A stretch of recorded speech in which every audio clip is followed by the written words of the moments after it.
তবে কি পৃথিবী জুড়ে তৈরি হবে পানির সংকট?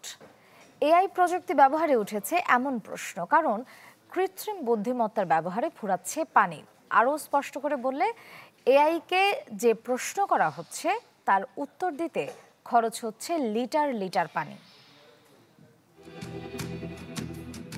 প্রতিদিন আমরা যখন এআইকে প্রশ্ন করি, ছবি বানাই, তখন ডেটা সেন্টারে গ্যালন গ্যালন পানি ঝরছে। শুনতে অবাক লাগলেও ডেটা সেন্টারগুলোকে ঠান্ডা রাখতেই এই পানি প্রয়োজন।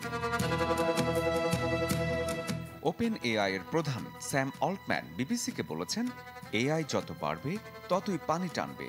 অর্থাৎ আমাদের কফির কাপের সঙ্গে প্রতিযোগিতায় নামছে এআই। মাত্র ১০০ শব্দের একটি এআই ইমেল তৈরি করতে লাগে ০.১৪ কিলোওয়াট বিদ্যুৎ, যা ১৪টি এলইডি বাতি ১ ঘন্টা জ্বালাতে যথেষ্ট। চ্যাটজিপিটির একটি সাধারণ প্রশ্নের উত্তরে ১ চা চামচের ১৫ ভাগের ১ ভাগ পানি খরচ হয়। প্রতিদিন প্রায় ১০০ কোটি মেসেজের উত্তর দেয় চ্যাটজিপিটি। সাথে আছে জেমিনি, ডিপসিক, ক্লডের মতো মডেল। সব হিসেব করলে বোঝা যায় পানির চাহিদা বিপুল। বিশ্বজুড়ে প্রতিদিন হাজার হাজার লম্বা প্রম্পট লেখা যাচ্ছে দুনিয়ার মোট বিদ্যুৎ খরচের প্রায় ২%। লিকুইড কুলিং সিস্টেমে ডেটা সেন্টার ঠান্ডা রাখা এবং বিদ্যুৎ উৎপাদনে লাগে প্রচুর পানি, যার ৮০ ভাগই বাষ্প হয়ে উড়ে যায়, যার কখনোই ফেরত পাওয়া যায় না।